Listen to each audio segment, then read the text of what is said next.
Hey everybody, if you're watching this video, that means you already have your hammer and chisel program or it's on its way in the mail. If you don't have it yet, shoot me a message and we'll get you set up with it. So I just want to cover a couple of quick things in this book that you should read to get started with this program. So it'll take you 10-15 minutes to go through this. Half of it is recipes. So the first thing I want to talk about is on page 4 and 5, and that's the nutrition plan. Putting in the calculations to determine how many of the containers you need to be eating. So put in the calculation, that'll give you your plan.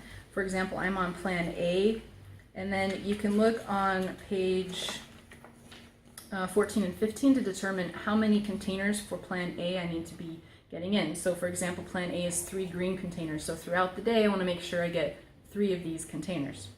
Okay, if you're close to one plan or another and you're not quite sure which one to go with, let me know and I'll help you figure that out so that we make sure you're not getting too many calories, but that you're also getting enough, because if you're not getting enough, that can hinder your results as well. Page 6 and 7, and also on the poster that you get, is the workout program. Take note that your days off are Thursdays. If you want them to be a different day like me, for example, I want my days off to be Sundays, so that means I need to start the program on a Thursday. If you have questions about that, let me know and I'll help you get that figured out. On page 9, make sure that you take your before measurements and before pictures. You can keep those private to yourself, share them with just me, or you can share them with the group, whatever you feel most comfortable with. But is it really important that you do take your measurements before and your pictures before, because it's going to be really awesome to compare them later. You just need a scale and a measuring tape like this. You can get at Walmart for that. As far as equipment, you're going to need some free weights. Make sure that you get them heavy enough that you're challenging yourself in your workouts. You can start out with probably 2 or 3 sets, and then as you get stronger, you will need to get some more.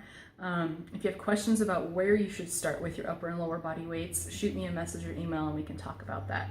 You're also going to need a pull-up bar if you don't have one like me.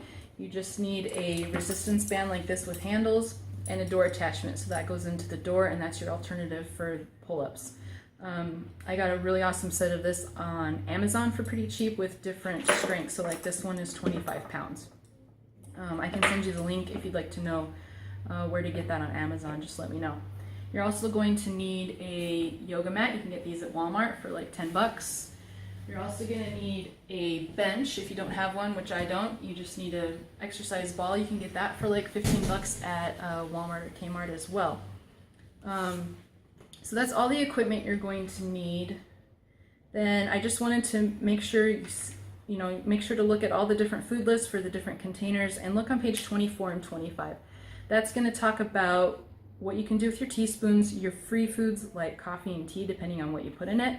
And it's also going to talk about how you can switch out beverages for the yellow container. So if you like to drink almond milk or dairy milk, you can switch out one yellow container twice a week for those beverages, and you can also switch out wine once or twice a week for a yellow container if you like to indulge a little bit. So I think that's about it on this program. If you have any questions or concerns after you read through this, please shoot me a message or shoot me an email. We'll talk about it. I look forward to the next 60 days with you guys, and we're all going to kick some butt. Talk to you later.